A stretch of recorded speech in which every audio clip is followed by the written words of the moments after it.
My pleasure to have native New Yorker Mr. Jamaal Tinsley. How are you today? I'm like, how you doing, brother? Good. Everything's well, brother. And congratulations to you getting back in the league. And how are you getting acclimated with everything? This is a long time coming, just working hard, waiting for opportunity. It's always good to be back in the NBA. Just waiting for opportunity. Growing up in New York, legendary point guards have come up here. All the street games, everything like that. How has that translated to giving you that toughness throughout your career in the league?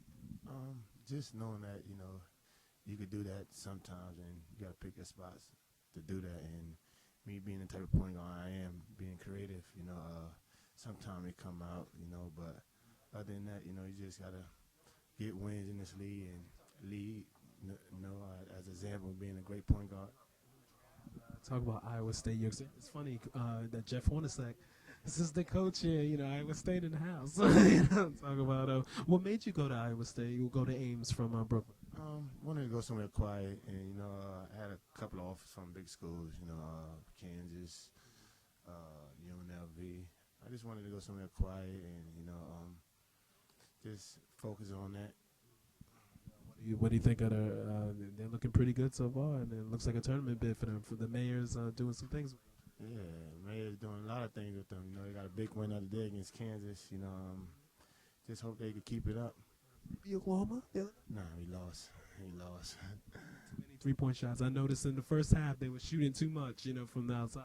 Yeah, we lost. It was a tough loss, though, but we fought. One more question. Who's the toughest matchup you ever dealt with in the league? Sam Cassell. Crafty. Always getting you off balance, and, you don't know what he's going to do. He's slow, but real crafty and creative.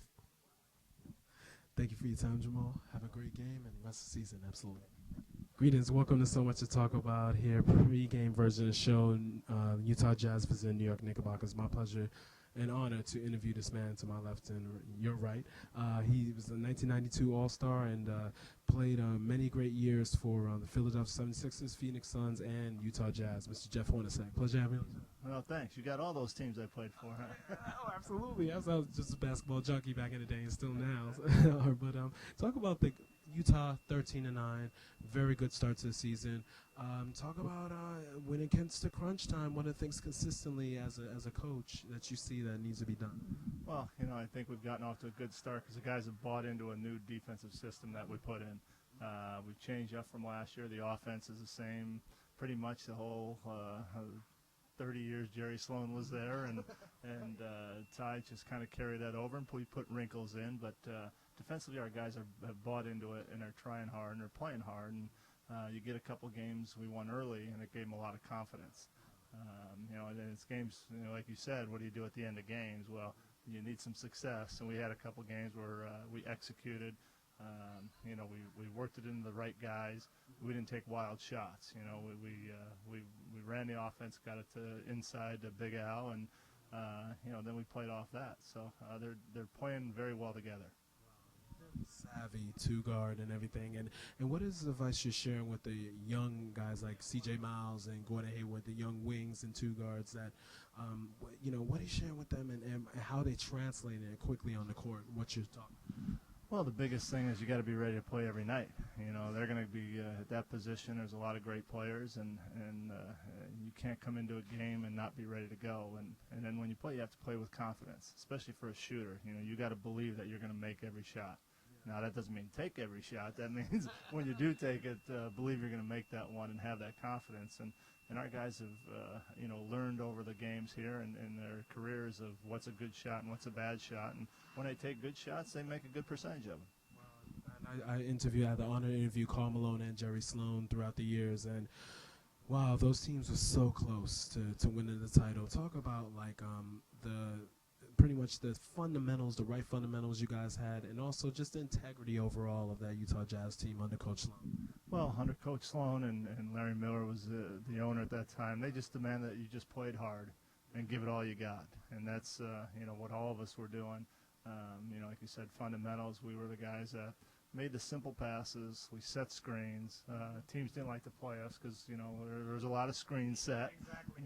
You might get hit a little bit. And Might get clipped. We might grab and hold you a little bit. You don't know, but we just tried to play the game right, execute the plays, and we had a lot of success. One more question for you. You came out of Iowa State, one of the best second rounds in the history of the NBA draft, of course, with Hall of Famer Dennis Rodman. You were part of that second round. So talk about how you really, the mental strength that you had to show people that you should have been a first-round pick, especially that 86 draft. It was that first round was a little, taboo, to say the least. Yeah, I'm glad I went in the second round. No, at that point, I didn't think I was I knew I wasn't getting drafted in the first round. I wasn't that highly rated. So when I came in, I just wanted to prove that I could play and do the right thing and just play as I was never necessarily the flashy guy, but my dad was a coach. He said, do everything well. Coaches will notice, and that's what I went by. I may not have been the greatest shooter, passer, ball handler, whatever, but I did everything well, and I think the coaches noticed and kept me around, and I tried to get better and better every year. Iowa State tournament team? I hope so. They're having a great year. Fred's working with these guys, and he's got them playing with a lot of confidence. So I'm sure they'll be there. Coach, thank you so much, and have a great rest of the season. All right, thank you. Thanks. Yes, welcome to So Much to Talk About here at Madison Square Garden, Knicks against the Jazz, and my pleasure to have Super Bowl champion, member of Super Bowl champions, Super Bowl 46, Mr. Mathias Kiwanuka. How are you? Great, man. Life is good right now, everything that we did paid off. One question for you guys. How are we able to really maintain that momentum and maintain that focus after a 7-7 start?